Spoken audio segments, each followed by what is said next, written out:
The Libertarian Party is poised to make history this election cycle if it nominates Darryl Perry and Will Coley for president and vice president. If they get their party's nomination, Coley could become the first American vice presidential candidate in U.S. history. Now, Perry's platform includes opposition to all forms of taxation, releasing all nonviolent inmates from U.S. prisons, drastic reforms to immigration law, and an end to government surveillance of U.S. citizens. Now, Coley is the national director of Muslims for Liberty, a nonprofit that seeks to educate Muslims and libertarians alike about the common ground between Islam and the modern political philosophy of voluntarism, which supports smaller governments and increased personal freedoms. Coley teaches classes on libertarianism philosophy and also spreads goodwill and interfaith dialogue and understanding by feeding thousands at the annual Porcupine Freedom Festival in New Hampshire. Now, prior to founding Muslims for Liberty, Coley co-hosted Tea Party Patriots Live, the first U.S. radio broadcast devoted to the Tea Party movement. Now, as a radio host, though, he watched the Tea Party movement get hijacked by Fox News and the Republican establishment, leading to the dangerously xenophobic and increasingly Islamophobic narrative that dominates the GOP today.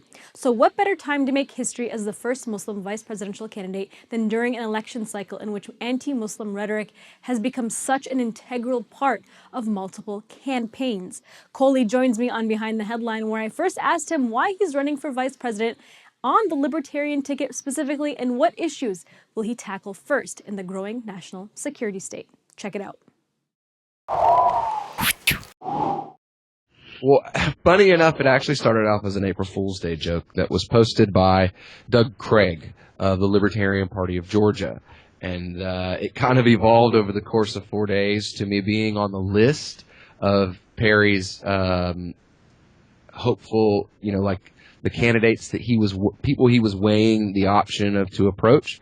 And then a couple of days later getting approached and said, hey, if you're serious about wanting to get out here and change things, then I'd like you to be endorsed as my preferred running mate. Now, I'm not, the Libertarian Party doesn't elect a slate. They don't elect a ticket, which is president and vice president. So I'm technically, at this moment, an independent candidate. I'm a libertarian nomination candidate.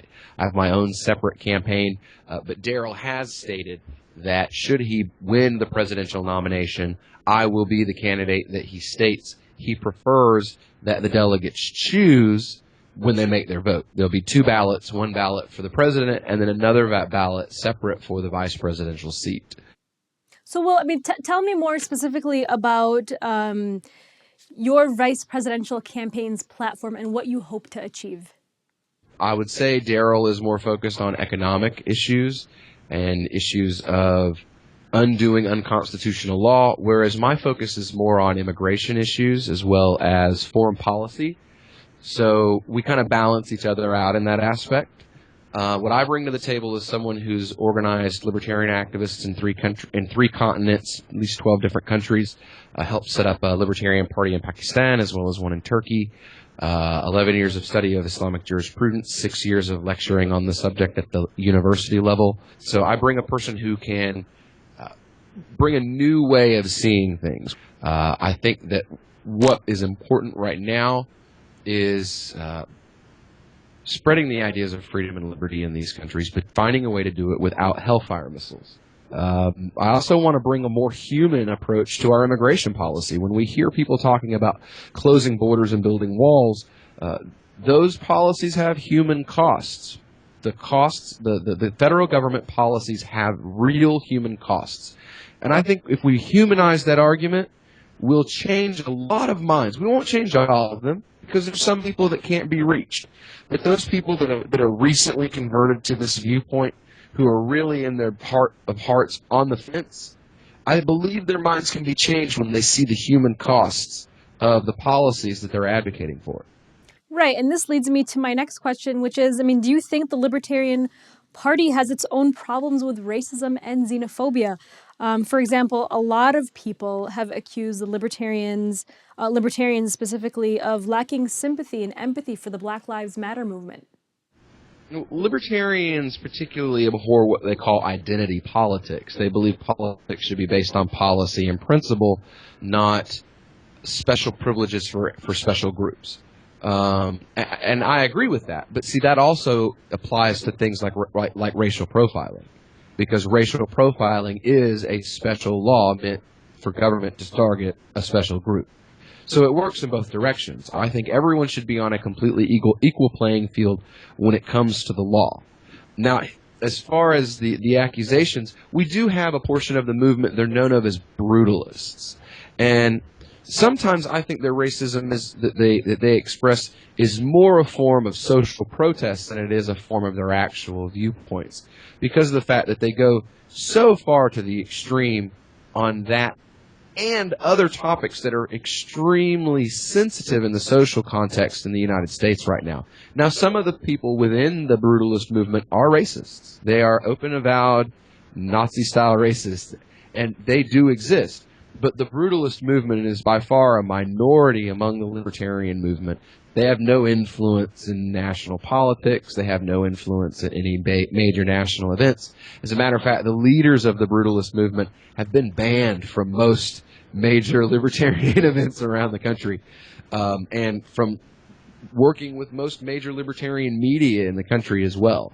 So to imply that they're somehow influential or the rule rather than the exception is being uninformed or misinformed at best, and purposeful intellectual dishonesty at worst. Will, you talked a lot about voluntarism, and it's obviously the backbone of your campaign. I mean, what exactly is voluntarism, and how does it align with Muslim religious philosophy? Well, voluntarism is the idea that all interactions between individuals should be based on voluntary or mutual agreement. That I have no right to come to you and take your property or harm you without just cause. So if you're harming me or you've taken my property, I have the right for justice, but I also don't have the right for anything above and beyond justice. It's the advocacy of a society that's based on mutual consent. And we say that is the Islamic model, because when you look at the Compact of Medina, that was a quote-unquote government that was created and set up based on contracts that were written out by mutual consent between different groups. That is a voluntarist society, and that is what the Prophet ﷺ set up in Medina after the Hijrah. Well, thank you so much, Will Coley, for joining me today. Why don't you tell our listeners where they can learn more about your campaign? We have our GoFundMe page. We're raising money. We have 4 more state conventions we have to hit before the national convention. That's GoFundMe.com/Coley for LPVP.